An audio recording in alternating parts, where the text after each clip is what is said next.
So first we're going to start with a little bit of history on this engine. So the 2101 was first built by the Baldwin Locomotive Works as a Type 280 steam locomotive. It was then later purchased by the Reading Company, which transformed them into 484 Northerns, better known as the Reading Rambles. And there was excursions that were done with these engines, the first of which was the American Freedom Train from 1975 to 1976.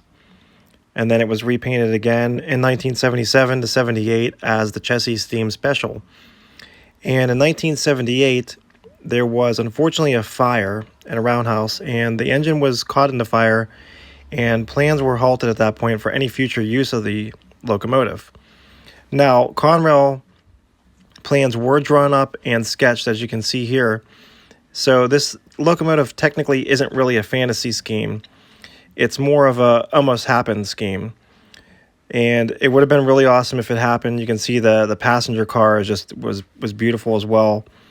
And unfortunately, it never came to light. So this model is a great representation of what could have been.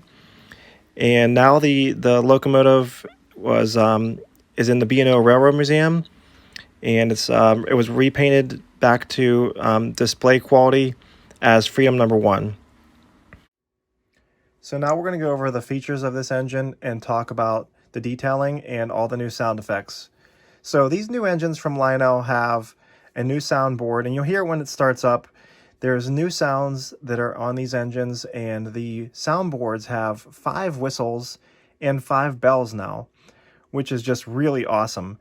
And that was like an added bonus that I knew that was coming out with this engine. It was one of the other reasons why I wanted to get it, other than just for my love of Conrail itself. But let's get it started up, and we'll hear what it sounds like, and we'll go over the details and features after that. This is the tower. Make a pull to the pit to top her off. Over. Copy that, dispatcher. Standing by. Out.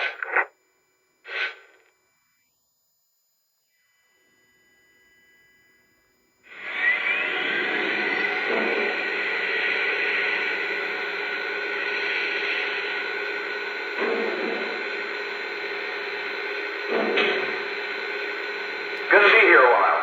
Timetable has us holding here for number 9. She's running about 20 minutes late. Dispatcher, I'm made up. Can I depart? Over. Timers are running on the plant now. You're the next move. Out. Safeties are lifted. Ease off the coal till we get a signal. How does the fire look? Burning even. Air test is good. Ready to pull. Finally, a highball. Let's get her rolling. Dispatcher, air is made. Brake test okay. Are we clear to pull? Over. You are clear to depart on signal indication. Out.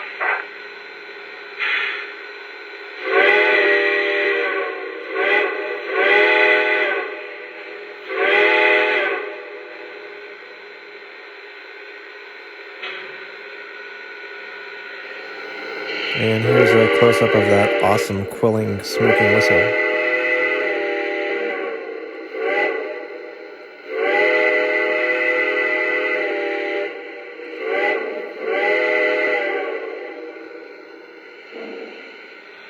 So now what I'm going to do is demonstrate the 5 whistles that this engine has, starting out with this one.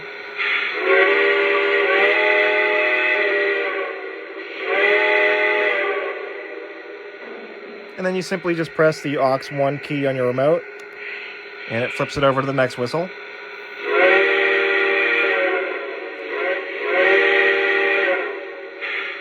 And the third whistle.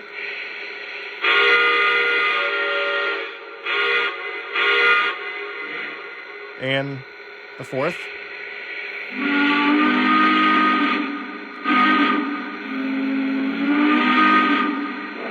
And the final whistle.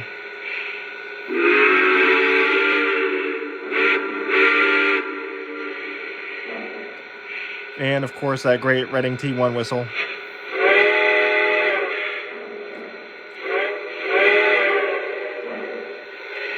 And now we'll demonstrate the 5 bells that this engine has.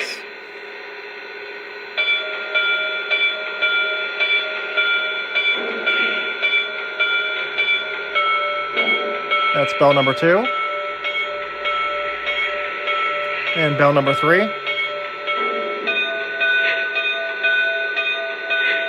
Bell number 4.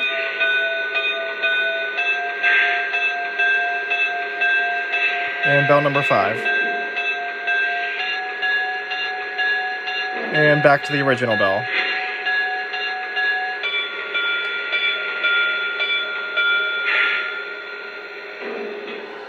Alright, so checking out the front of the engine, you can see there's a nice scale coupler. Snowplow with this little white painted part at the bottom. Coupler cut bar. All these nice handbar details. You have the 2101 plate right there with the headlight with the shield over it. The front door does open on it. And then you have your marker lights here, and the marker lights are bicolored. It's a new feature that Lionel is doing. And you press the marker light on your Legacy remote and you can change the color of them, like that. So you can toggle back between white and green on this engine. And there is an option to change the marker lights on the tender, but this engine doesn't have marker lights on the tender, just on the engine itself. And you have your number boards and your moving bell. So moving along the side of the engine, you can see the 4/8/4 wheel arrangement. And this really attractive paint scheme with the Conrail wording here, the handbar, and these cool white racing stripes down the side. On the top of the engine, you have a lot of other details that are molded in and separately applied, like these pop-off valves. And this is where your whistle smoke is at. And then right underneath this plate right here is your run program features, your Bluetooth, and you can also load your smoke fluid right here for your smoke whistle. Pretty cool. And it's held on by magnets. Moving along to the top of the cab, you have moving grates, openings here for the cab. Nice molded in rivet detail. And on the side, the cab, 2101. And the windows are fixed in place. The red ash pan glow, as you can see here. As you can see, the inside of the cab has really nice detailing. The LED lighting, an engineer and a fireman figures, and the flickering firebox. The tender is really nicely detailed. The large Conrail logo on the side is really awesome. And on the top you have a real coal load, metal grab iron bars. And you can see the gap between the engine and the tender is really nice and close, and it's prototypical looking. Here you have this opening door, this hatch. And there's stair details here. And then on the rear of the tender, you have your backup light. And you have the electro coupler, which you can fire from your cab 1 or cab 2 remote. The passenger cars that we'll be pulling today are made by Lionel, and they came with the E8 Conrail office car special set, and they go great with this engine. I'll be doing a review on those and another video with the Conrail E8 office car special set.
Dispatcher, I made up. Can I depart? Over.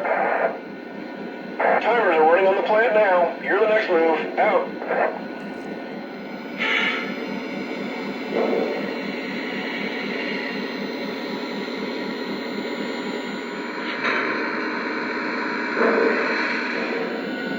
Dispatcher, can we depart to the main line? Over.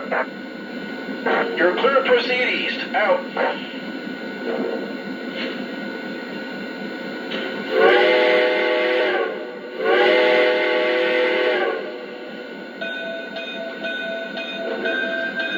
Dispatcher, how's the line up ahead? Am I clear? Over.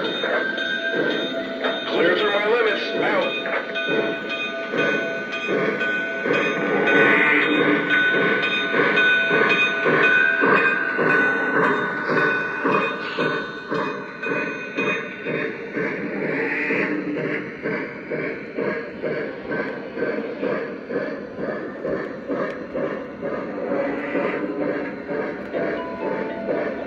Ladies and gentlemen, the dining car is now open for the second seating. Approaching the station. Next stop, folks. Your attention, please. We've got cocktails, soda pop, and snacks in the lounge car.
It's